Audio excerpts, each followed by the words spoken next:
नमस्कार दोस्तों, आज हम फिर हाजिर हैं एक और सच्ची घटना के साथ जो हमारे उत्तर प्रदेश के जिले काशीराम नगर की है, जिसमें रामवीर सिंह नाम का एक व्यक्ति रहता था जिसकी पत्नी का नाम परमिला देवी था। रामवीर सिंह और परमिला देवी के दो लड़के हैं, जिसमें एक लड़के का नाम राजू है और दूसरे का नाम अमर है।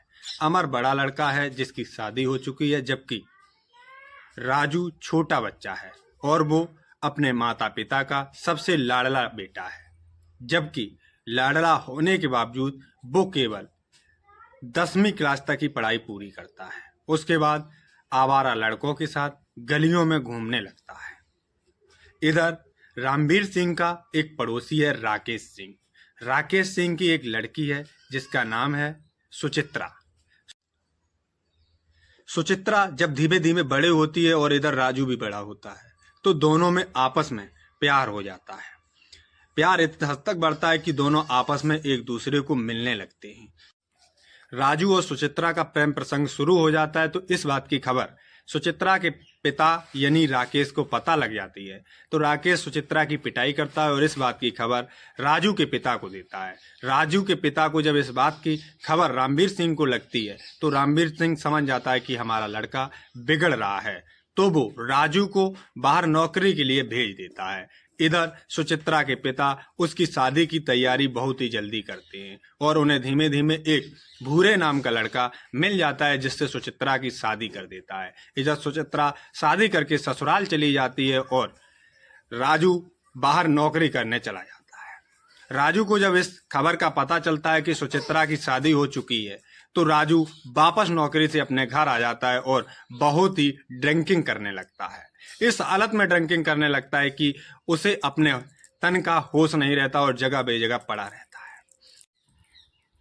इधर सुचित्रा का पति भूरा वो भी बाहर नौकरी करने चला जाता है तो सुचित्रा अपनी ससुराल से कुछ दिन बाद अपने घर वापस आ जाती है।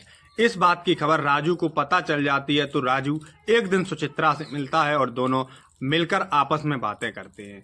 बोलते हैं हमें भी तुम्हारे बिना अच्छा नहीं लगता और उनका दोबारा से वही प्रेम प्रसंग शुरू हो जाता है जो पहले हुआ करता था। इस बात की खबर फिर से सुचित्रा के पिता को लग जाती है तो सुचित्रा का पिता कड़ा कदम उठाकर सुचित्रा की फिर से पिटाई करता है और दामाद को बता देता है।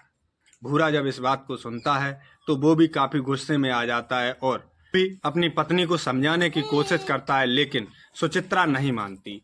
इस बात से भूरा और सुचित्रा के पिता दोनों परेशान आ चुके थे।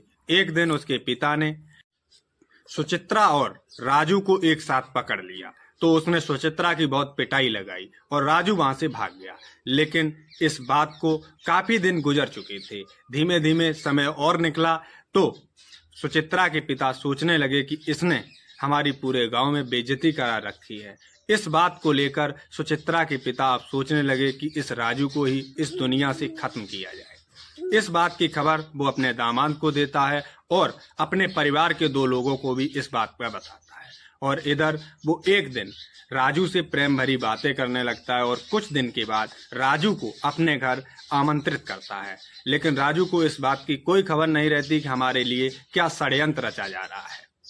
लेकिन वो एक दिन उसके बुलावे पर, सुचित्रा के पिता के बुलाने पर उसके घर चला जाता है और उसे राजू को सुचित्रा के पिता और उसके घर का पति और दो लोग बहुत सारी ड्रिंकिंग कराते हैं और इसी ड्रिंकिंग का फायदा उठाकर सारे लोग, वो 4 लोग मिलकर उसकी आत्महत्या कर देते हैं और उसकी डेड बॉडी को एक नदी के किनारे ले जाकर उसके शरीर से धड़ को अलग करके नदी में फेंक देते हैं और चारों लोग वहीं से फरार हो जाते हैं।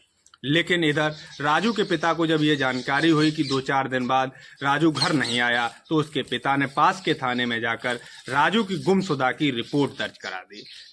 6-7 दिन गुजर जाते हैं जब पुलिस को भी राजू के बारे में कुछ पता नहीं चलता है तो एक दिन पुलिस को राजू की डेड बॉडी बरामद होती है तो पुलिस उसके राजू के पिता से ही राजू के बारे में पूछताछ करती है तो राजू के पिता साफ सुचित्रा के पिता का नाम रख देते हैं। इस बात का फायदा उठाकर पुलिस तुरंत ही राकेश के घर पर जाती है उसे गिरफ्तार करने के लिए, लेकिन वो तो वहां से फरार हो चुका था तो वो उनकी पत्नी पर दबाव बनाते हैं। पत्नी पर ज्यादा दबाव पुलिस बनाती है तो पत्नी राकेश को फोन करके अपने घर बुला लेती है। राकेश के घर आने पर ही पुलिस तुरंत ही उसे गिरफ्तार कर लेती है। राकेश से राजू के मर्डर की पूरी कहानी सुनती है और तब जाकर राकेश राजू के मर्डर की पूरी कहानी पुलिस वालों को और उसके माता पिता के सामने सुनाता है।